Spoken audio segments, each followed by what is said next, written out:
ជំរាបសួរនាងខ្ញុំឈ្មោះច័ន្ទសាវាងបងរៀននៅថ្នាក់ទី4នៃសាលាបឋមសិក្សាគំរូក្រុងកំពង់ឆ្នាំងខេត្តកំពង់ឆ្នាំងសួស្តីកូនៗទាំងអស់គ្នាតើថ្ងៃនេះកូនទាំងអស់គ្នាសុខសប្បាយជាឬទេអ្នកគ្រូសង្ឃឹមថាកូនៗទាំងអស់គ្នាពិតជាបានសុខសប្បាយចា៎នៅថ្ងៃនេះអ្នកគ្រូមានសេចក្តីរីករាយណាស់ដែលបានមកជួបកូនទាំងអស់គ្នាសាជាថ្មីដើម្បីចូលរួមសិក្សាជាមួយអ្នកគ្រូនៅគណិតវិទ្យាថ្នាក់ទី4ចា៎អញ្ចឹងយើងនឹងសិក្សាបន្តនៅមេរៀនគណិតវិទ្យាថ្នាក់ទី4ចា៎អ្នកគ្រូក៏សង្ឃឹមផងដែរថាកូនទាំងអស់គ្នាបានគេចផុតពីជំងឺ COVID-19 ដោយអនុវត្តតាមការណែនាំរបស់ក្រសួងសុខាភិបាលដោយលាងដៃនឹងអាល់កុលឬមួយក៏ជែលពាក់ម៉ាស់និងរក្សាគុណភាពសុវត្ថិភាពជាប្រចាំអ្នកគ្រូក៏សង្ឃឹមដែរថាកូនទាំងអស់គ្នាបានចូលរួមសិក្សាពីចម្ងាយជាមួយអ្នកគ្រូតាមប្រព័ន្ធផ្សព្វផ្សាយនានាដូចជាទូរទស្សន៍តកប៉ុស្តិ៍លេខ2ទូរទស្សន៍ដេជោ DTV ប៉ុស្តិ៍លេខ22 Facebook ជាផ្លូវការរបស់ក្រសួងអប់រំយុវជននិងកីឡានិងប្រព័ន្ធផ្សព្វផ្សាយផ្សេងទៀតដូច្នេះដើម្បីចូលរួមសិក្សាជាមួយអ្នកគ្រូនៅថ្ងៃនេះសូមកូនទាំងអស់គ្នាត្រៀមនៅសម្ភារៈមួយចំនួនមានដូចជាចាសៀវភៅសិក្សាគោលសៀវភៅសរសេរប៊ិចខ្មៅដៃបន្ទាត់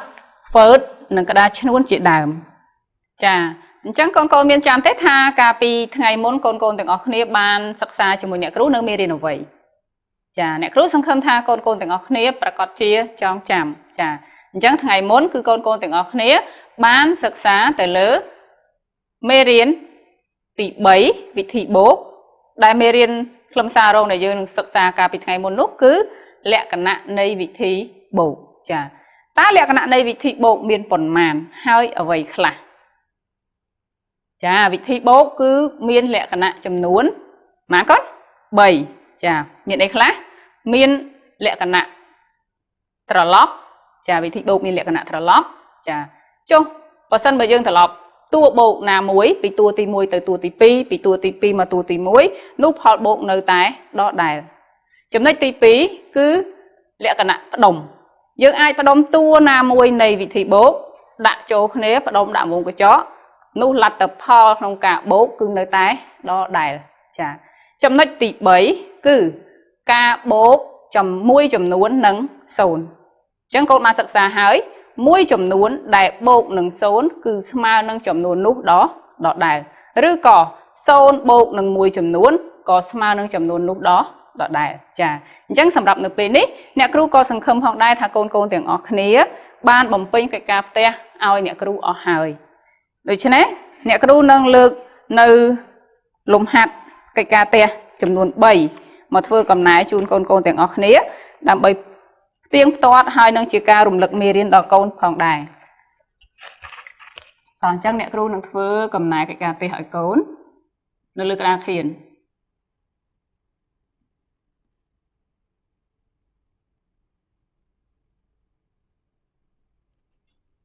ដូច្នេះកូនទាញសៀវភៅកិច្ចការផ្ទះរបស់កូនឡើងដើម្បីផ្ទៀងផ្ទាត់ជាមួយអ្នកគ្រូណាហើយរំលឹកបញ្ញត្តិរបស់យើងទៅលើមេរៀនលក្ខណៈនៃវិធីបូកចាអញ្ចឹងអ្នកគ្រូធ្វើកំណែឲ្យចូលកូនទាំងអស់គ្នាបើកនៅទំព័រទី20ចាអ្នកគ្រូកែលំហាត់ឲ្យណាទី1គឺបំពេញប្រអប់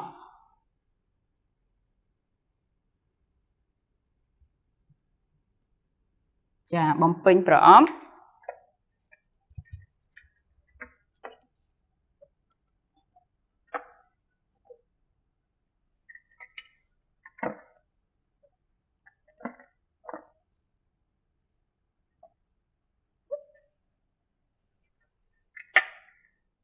សម្រាប់លំហាត់ទី1នេះអ្នកគ្រូលើកយកលំហាត់កយកមកដាក់ឲ្យ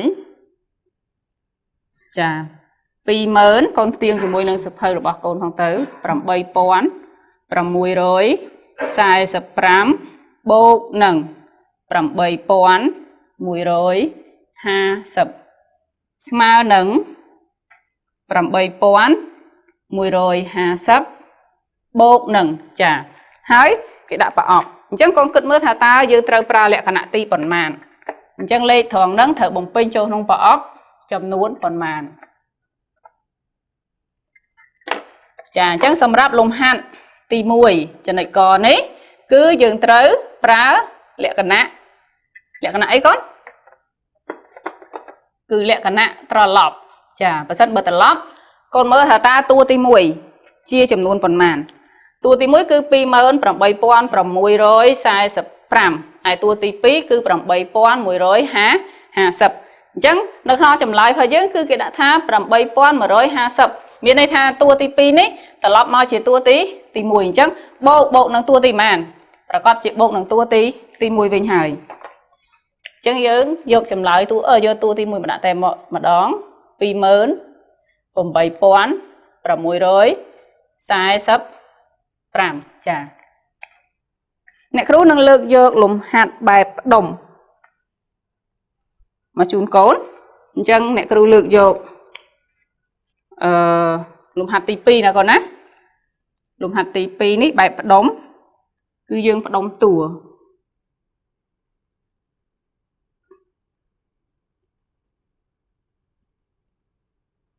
ការផ្ដុំតួបូកចាអ្នកគ្រូលើកយកចំណុចកមក32បូកនឹង26បូក18បូក37បូកនឹង24ចាអញ្ចឹងយើងអាចផ្ដុំបានថាម៉េចអញ្ចឹងកូនមើលលក្ខណៈនៃការផ្ដុំគឺកូនផ្ដុំយ៉ាងម៉េចឲ្យស្រួលបូកចាអញ្ចឹងនៅក្នុងនេះមាន32បូកនឹង26បូកនឹង18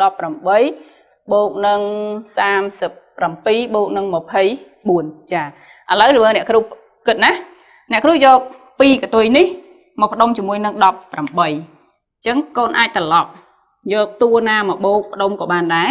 អ្នកគ្រូយក32ផ្ដុំជាមួយនឹង18ចាមានន័យថាវាសល់ប៉ុន្មានវាទៅបូកទៅឃើញ30 40 50ចាបូកនឹងផ្ដុំតួណាទៀតនេះផ្ដុំតួ24 26និង24ចា26បូកនឹង24បូកទៅវាចេញគុត00ហ្មងណាកូនណាចាហើយនឹងតួដែលនៅសល់គឺ37ដើម្បីផ្ទៀងផ្ទាត់គឺកូនទាំងអស់គ្នារាប់មើលថាតើមានប៉ុន្មានចំនួននឹងមានប៉ុន្មាន1 2 3 4 5មាន5ចំនួនចាអញ្ចឹងយើងផ្ដុំហើយ2 4 5គ្រប់អត់ចាបើគ្រប់ហើយត្រឹមត្រូវហើយតោះចាប់ដើមគិត32បូកនឹង18យើងឃើញប៉ុន្មានកូនឃើញ50ចាចុះអានេះ26បូកនឹង24ឃើញ50ចាអញ្ចឹងកូនឃើញ50បូក50ស្មើ100 100បូកនឹង37ឃើញ137អញ្ចឹងឃើញលឿនទេនេះឯងគឺជាលក្ខណៈនៃការផ្ដុំតួនិងចុងក្រោយគេគឺអីគេលក្ខណៈនៃវិធីបូកចុងក្រោយគេចាគឺការបូកនឹង0អញ្ចឹងអ្នកគ្រូយកលំហាត់កមកទៀតឲ្យកូនងាយមើល35,600បូកនឹងតើបូកនឹងប៉ុន្មានដើម្បីឲ្យស្មើនឹង35,600ចាអញ្ចឹងកូនមើលតួទី1ហើយនឹងចម្លើយដូចគ្នាទេដូចគ្នានៅដដែលមានន័យថា35,600នេះបូកនឹងគឺបូកនឹង0ចាមួយចំនួនដែលបូកនឹង0គឺឃើញចំនួននោះដដែលអរគុណសម្រាប់ការចូលរួមធ្វើកំណែលើកក្តារខៀនរបស់អ្នកគ្រូ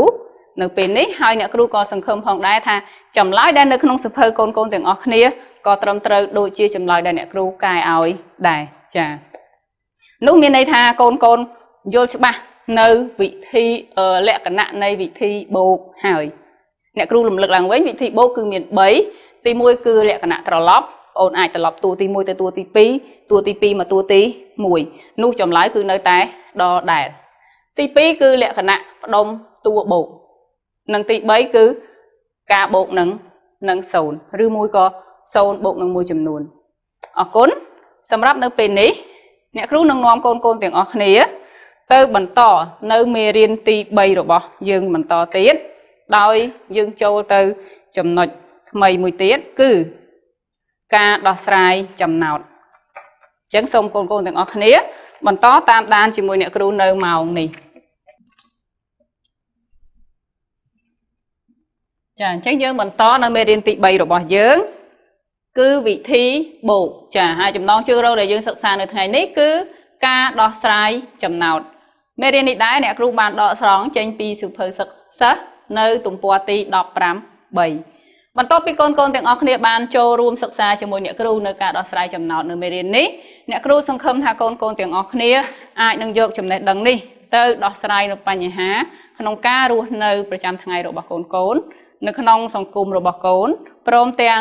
អាចយកទៅសិក្សានៅលើមុខវិជ្ជាផ្សេងទៀតតាមភាពចាំបាច់របស់កូនទាំងអស់គ្នាចាអញ្ចឹង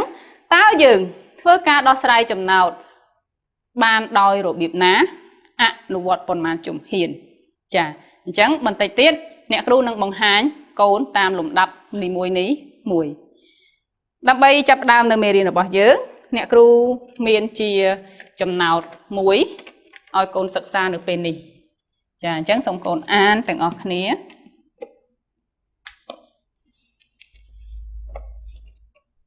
តើយើងត្រូវដោះស្រាយចំណោទនេះយ៉ាងម៉េចចាអញ្ចឹងកូនឃើញហើយចំណោទរបស់យើងអញ្ចឹងកូនអានចំណោទតិចមើល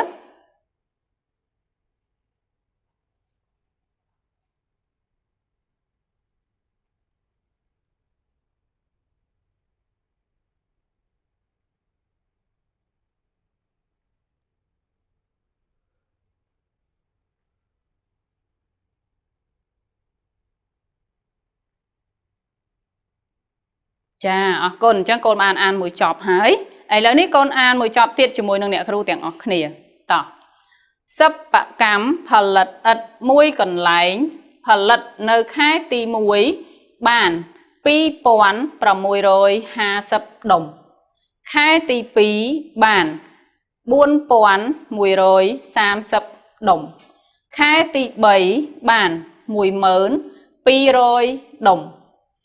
និងខែទី4បាន7450ដុំតើទាំង4ខែសិប្បកម្មនោះផលិតបានឥដ្ឋប៉ុន្មានដុំចាអញ្ចឹងកូនមើលថាតើនៅក្នុងចំណោទរបស់យើងគេបានប្រាប់អីយើងខ្លះចាគេបានប្រាប់ថានៅក្នុងសិប្បកម្មមួយធ្វើឥដ្ឋប៉ុន្មានខែកូនចាធ្វើឥដ្ឋចំនួន4ខែខែនីមួយគេបានប្រាប់ចំនួនដុំពិតប្រាកដទេចាបានប្រាប់អស់ហើយខែទី1បាន2650ដុំចុះខែទី2បាន4130ដុំចាចុះខែទី3បាន12400ដុំខែទី4បាន7450ដុំចុះគេសួររកអីកូនចាគឺគេសួររក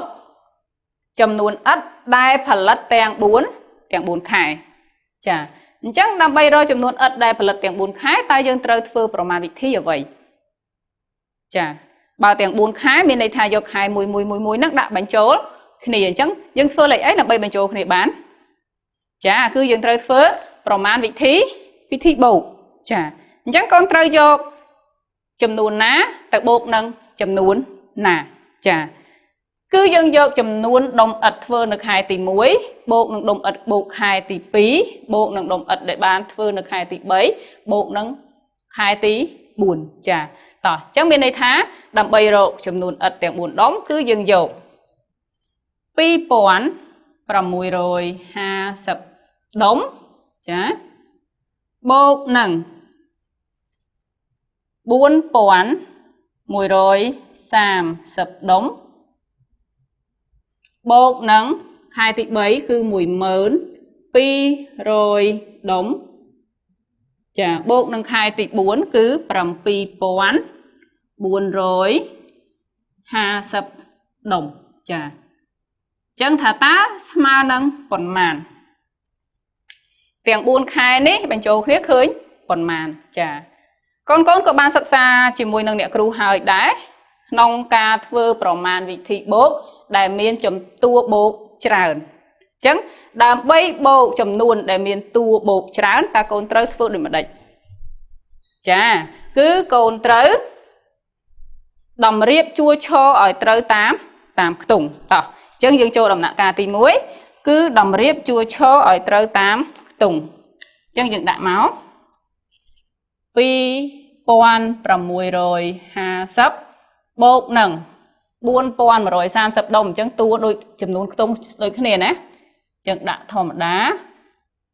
ở miền lực tùng tế bột nâng mùi mớn pi rồi đồng chẳng khinh lực ạ chẳng mùi mớn thử nở nè nó không tùng pón chà ở tê mùi mớn trời chênh một hàng cài ai sâu nít cứ tùng pón chà pi rồi nâng trong khói kế cứ prầm pi pón buồn rồi hà sập đồng chà chẳng nợ pe để cô từng óc nhiệt đầm riệp lệch trời tam tùngแบบนี้ហើយនោះការបោករបស់កូនប្រកបជាត្រឹមត្រូវចាបើអញ្ចឹងយើងចាប់ដើមបូកលេខ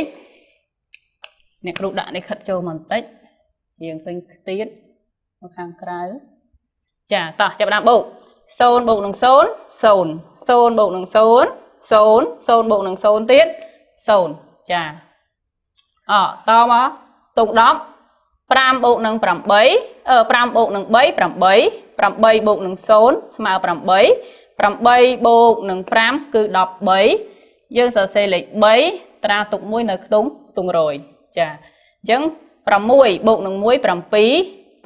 បូកនឹង2 9 9បូកនឹង4 13 13ត្រាទុក1ទៀត14សរសេរលេខ4យើងត្រាទុក1នៅលើខ្ទង់ពាន់យើងបូកខ្ទង់ពាន់2បូកនឹង4 6 6បូកនឹង0 6 6បូកនឹង7 13 13បូកនឹងត្រាទុក1ទៀត14សរសេរលេខ4ត្រាទុក1ចាអញ្ចឹង1បូកត្រាទុកវាទៅជា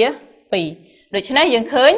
24430ដុំចាអញ្ចឹងយើងអាចឆ្លើយថាម៉េច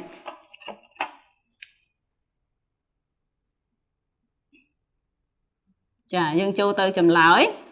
កូនទាំងអស់គ្នាធ្លាប់ដោះស្រាយចំណោទពីមុនមកហើយអញ្ចឹងនៅខាងលើគេចម្លើយយើងត្រូវធ្វើអីគាត់ចាគឺយើងត្រូវរករកអីគេចឹងរកអីគាត់រកចំនួនឥដ្ឋផលិតទាំង4ដុំរកចំនួនដុំឥដ្ឋណាកូនណា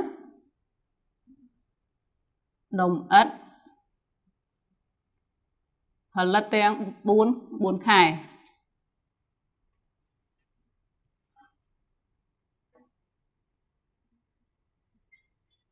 ចាផលិតទាំង4ខែអញ្ចឹងសរសេរជួរដេកនេះមកគឺ2650ដុំបូកនឹង4130ដុំបូកនឹង12000ដុំបូកនឹង7450ដុំចាអញ្ចឹងយើងឃើញប៉ុន្មានមិញចាយើងឃើញ24430 24430ដុំចាបន្ទាប់ពីយើងរៀនជួយឈរយ៉ាងហើយចុងក្រោយគេគឺដូចនេះឆ្លើយថាណាកូនណាដូចនេះអីគេទាំង4ខែ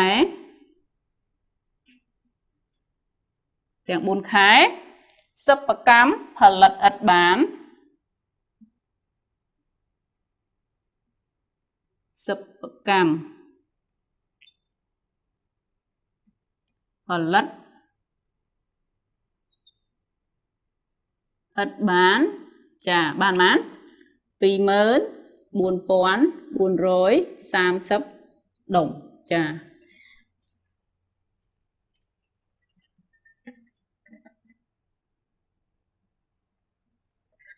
chẳng con chưa chia hai rồi nới tha chầm nào để con bàn đọc sài ní trầm trừ chà chẳng đằng bay ở đằng tha chầm nào rồi bỏ dương bạc cọt chia trầm trừ rồi mình trầm trừ nốt dương miền vị thi mùi tiết cứ vị thi tiền toàn chắc đằng bay tiền toàn thay dương thở cực dạng mình pro sân bao dương đằng chầm nuôn ật tiền o hai dương ai rồi chầm nuôn ật mà đồng ở nơi khai tim mùi bàn ấy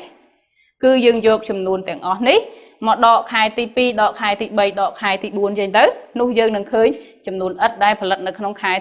tí mùi chứ bơ nè khủ chọn đăng tha nơi khai tí bay ạ thà ta ất nâng khơi của màn chả chắc là bay tiếng tuật thà ta thử mình thử cứ dương vô chấm lại rồi bỏ dương một đọ nơi khai tí mùi tránh khai tí pi tránh khai tí buôn tránh nu dương đừng khơi chấm nôn ất đá nơi khai tí bay và sân bờ cồn đọ mắc khơi chấm lại mà mơn pi rồi đôi khi chẳng nghe này tha ca kệ này là bọc cốn trầm trời chà chẳng đôi ní làm bách đo sai chầm não ta côn trời miên ạ nó quạt từ lơ còn màn trùng hiền chà mấy nẹt kêu ban nòm côn hới nẹt kêu hốt đo sai hơi tiệt chà chẳng dương trời vừa vậy khác trời cất từ lơ còn màn trùng hiến làm bách đo sai chầm não mùi chà chẳng con cha mấy tham môn đang bẩn tịnh nẹt kêu ai côn vừa ấy chà cứ rướng non khi an và thiên chấm nọ ní ở bàn pi bay rồi co buồn đòn đầm bay ai cốt cứ đầm bay sắc xa từ lư và thiên chấm nọ ní thà tá và thiên chấm nọ ní cái bàn prap ai khla mò dừng chà nó không bom ráp cứ miên prap ấy hai sầm nua còn lư ta cái bàn xua ở vậy dừng và có pi sắc xa nơi và thiên chấm nọ ní chóp cô đo chấm hiền tì pí cứ con trời cầm nọ mưa tha ta nó không chấm nọ ní dương trời vôប្រមាណ vị thi ở với một đó sài chà chẳng khởi hái cứ dương phớประมาณ vị thi bù chà và to pi dương cầm nọt ประมาณ vị thi trong cả đo sài hái cứ dương chập đám đo sài tại mặt đỏ chà chẳng dương ai thưa ประมาณ vị thi hai dương chập đám bột lệ từ tam ca cầm nọt ở bỏ dương cả pi chủng hiền tí pi và to pi dương đo sài rồi nấu vi châu đo chấm lệch tí 4 chủng hiền tí 4 chà đầm bay tiếng to tha chấm lời bỏ dương trầm trừ rư tê rư con miên cả lại na phòn chỉ lóm cứ dương vừa cà tiếng tuột chà đôi nhà kêu bằng hai nền trắng và sân bờ dương do chấm nôn tiếng ó một đo ỏi khai tí pí khai tí bay khai tí 4 con nâng khơi chấm lại trên mó nữ được 2 tí mùi chà trắng đập bay ở càn tại chả bá nè kêu nâng bằng hai nơi bày nhạt chun con tiếng ó nè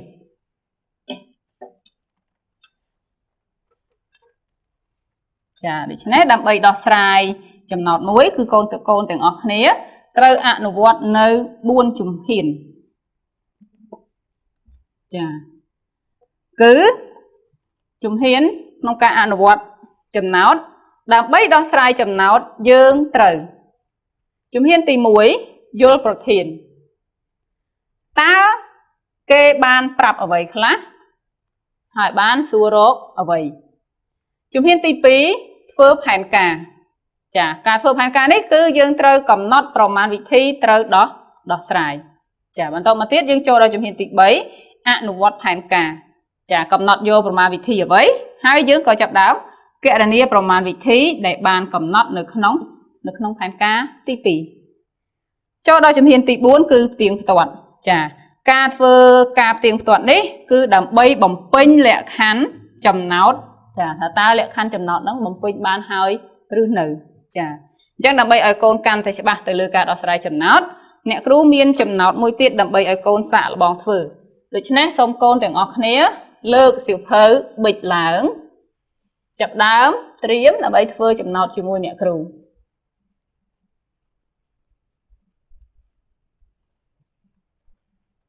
đó chập đám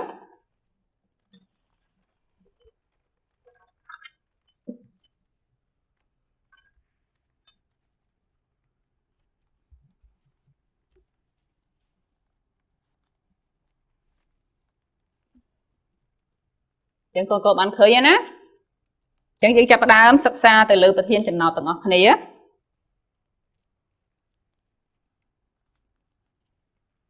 ăn chọc mùi nữa con chà tỏ chẳng từ cho mùi nhẹ kêu mà chọc tiến mặt đáy sổ phí tinh sầm liệ bỏng pẹ មួយសម្រាប់អស់ប្រាក់ 25,800 រៀលទិញស្បែកជើងមួយគូអស់ប្រាក់ 3,200 រៀលទិញសារ៉ុងមួយអស់ប្រាក់ 7,600 រៀលនិងទិញពោតស្ងោរមួយចង្កោមអស់ប្រាក់ 2,300 រៀលតើម្ដាយសុភីចំណាយប្រាក់ទិញទំនិញអស់ប៉ុន្មានរៀលចាចំណោទនេះអ្នកគ្រូបានដកចេញពីសៀវភៅសិក្សាគោលរបស់កូននៅទំព័រទី 18 បើកូនពិបាកមើលទូរស័ព្ទឬក៏ទូរទស្សន៍កូនអាចបើកសៀវភៅពុំរបស់កូនឡើងនៅទំព័រទី 18 កូននឹងឃើញចំណោទនឹងហើយចាអញ្ចឹងយើងអានចំណោទម្ដងទៀតដើម្បីសិក្សាថាតើនៅក្នុងប្រធានគេប្រាប់អីហើយគេសួររកអីហើយយើងត្រូវប្រើប្រមាណវិធីអ្វីចាម្ដាយសុភីទិញសម្លៀកបំពាក់មួយសម្រាប់អស់ 25,800 រៀលទិញស្បែកជើងមួយគូអស់ប្រាក់ 3,200 រៀលទិញសារ៉ុងមួយអស់ប្រាក់ 7,600 រៀលនិងទិញពោតស្ងោរមួយចង្កោម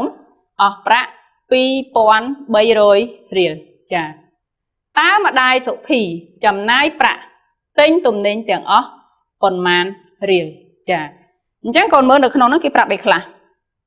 ម្ដាយសុភីទៅសារទិញអីវ៉ាន់ប៉ុន្មានមុខចាគឺទិញចំនួន4មុខមានសម្លៀកបំពាក់មួយកំប្លែស្បែកជើងមួយគូទិញសារ៉ុងមួយហើយនឹងទិញពោតស្ងោរមួយចង្កោមចាអញ្ចឹងដើម្បីរកប្រាក់ទិញទំនិញទាំងអស់នេះតើយើងត្រូវធ្វើប្រមាណវិធីអ្វីចាយើងចូលដល់ចំណុចទី2ណាថាតើយើងត្រូវធ្វើប្រមាណវិធីអ្វីដើម្បីរកប្រាក់ចំណាយទាំងអស់គឺយើងត្រូវធ្វើប្រមាណវិធីចាកំណត់ខ្លួនឯងទៅចាអញ្ចឹងយើងត្រូវយកតម្លៃណាទៅធ្វើម៉េចអ្នកគ្រូទុកពេល1នាទីឲ្យកូនដើម្បីដោះស្រាយលំហាត់នេះណាចំណោទនេះកូនគ្រាន់ធ្វើប្រមាណវិធីឲ្យរកមកឆ្វាច់មកតោះ1នាទី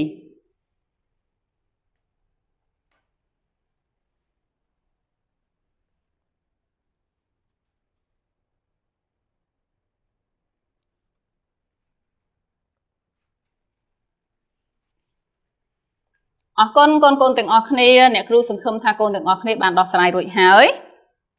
តោះអញ្ចឹងដើម្បីឲ្យកាន់តែច្បាស់អ្នកគ្រូនឹងធ្វើកំណែនៅលើក្តារខៀនជូនកូនទាំងអស់គ្នាចាអញ្ចឹងសូមកូនចូលរួមជាមួយអ្នកគ្រូមើលថាតើការដោះស្រាយចំណោទនេះនៅក្នុងសៀវភៅរបស់កូនមិញហ្នឹងត្រឹមត្រូវបានកម្រិតណាចាតែអ្នកគ្រូជឿជាក់ថាកូនប្រកាសជាធ្វើបានត្រឹមត្រូវតោះអញ្ចឹងយើងចាប់ផ្ដើម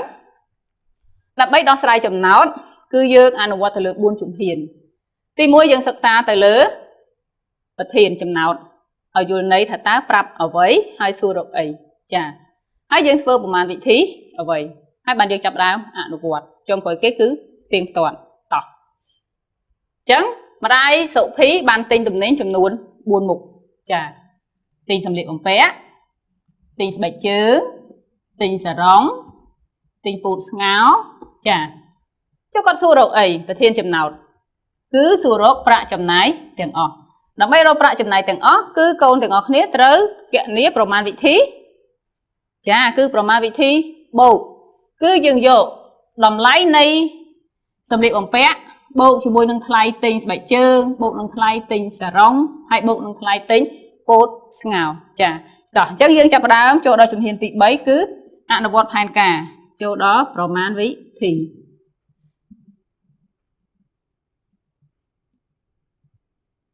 យើងចាប់ដើមធ្វើប្រមាណវិធីបូកចា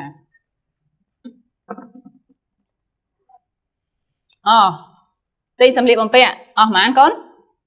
អស់ 25,800 រៀលបូកនឹង 3,200 រៀលតាមពិតនៅប្រមាណវិធីយើងមិនចាំដាក់រៀលទេ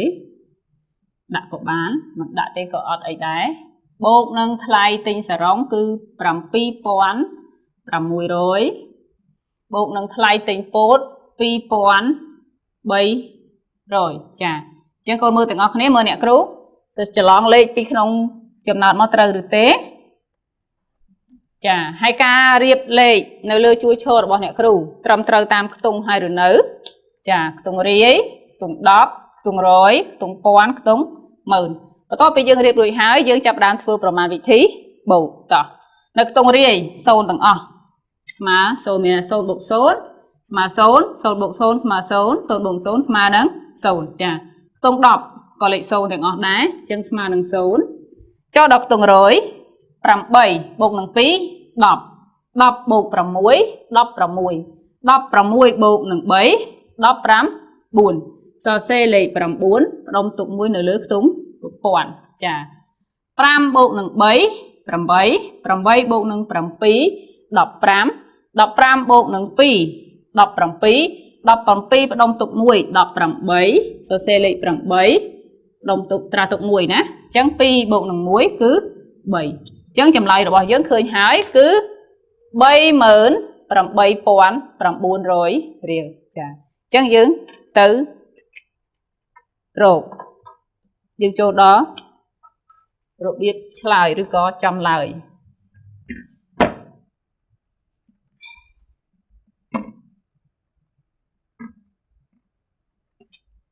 chà chẳng khả năng dân đã chăm lại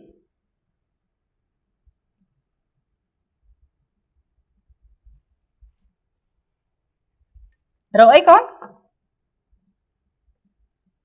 rồi ok tá mà đây số phí chấm này pra tính tụm nín tiền óc còn màn chứ người rốt pra chấm này sẽ rộp tem đòn thế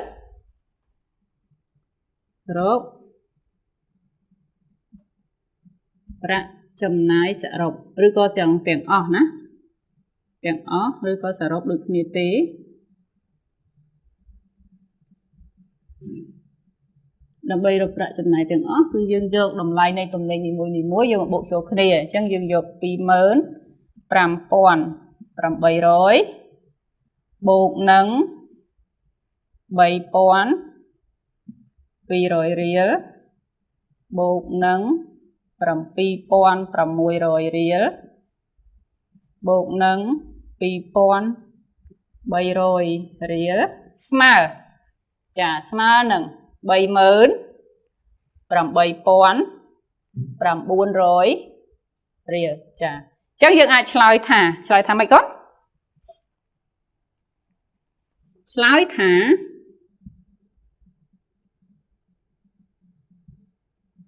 chơi thả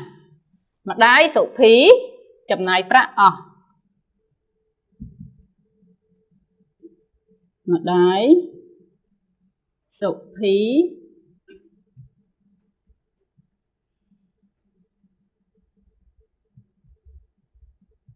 chấm này pra tiền ó mán con dạ chấm này pra tiền ó cứ bay mớn làm bay pon làm 400 riêng chà chẳng con tiếng toát chỉ môi đang chấm lại câu tiền ó niênในក្នុងសភៅឃើញដូចអ្នកគ្រូទេចាបន្ទាប់ពីយើងធ្វើបានប៉ុណ្នេះហើយយើងក៏អាចគណនាដូចអ្នកគ្រូភ័ក្រហ្នឹងថាផ្ទៀងផ្ទាត់ណាបើសិនបើយើងយកតម្លៃទាំងអស់ដែលយើងបូកចូលគ្នានេះឃើញយកមកដកថ្លៃទិញសម្លៀកបំពាក់ទិញស្បែកជើងនិងទិញសរងចេញទៅប្រកបជាឃើញថ្លៃទិញពូតស្ងោហើយចាអញ្ចឹងអ្នកគ្រូអរគុណច្រើនកូនទាំងអស់គ្នាសម្រាប់ថ្ងៃនេះដែលកូនបានចូលរួមសិក្សាជាមួយនឹងអ្នកគ្រូនៅមេរៀនការដោះស្រាយចំណោទចា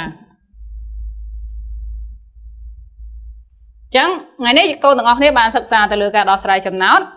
ដើម្បីដោះស្រាយចំណោទគឺយើងត្រូវអនុវត្តនៅ4ជំហានចាទី1គឺយល់ន័យថាតើប្រធាននោះបានប្រាប់អីហើយគេសួររកអ្វីចាជំហានទី2គឺធ្វើផែនការមានន័យថាយើងត្រូវកំណត់ថាតើចំណោទរបស់យើងត្រូវដោះស្រាយជាមួយនឹងប្រមាណវិធីអ្វីជំហានទី3យើងយកប្រមាណវិធីដែលយើងបានកំណត់នោះមកគណនាដើម្បីដោះស្រាយចុងក្រោយគេគឺយើងទៀងផ្ទាត់ចាអញ្ចឹងអ្នកគ្រូសង្ឃឹមថាកូនទាំងអស់គ្នា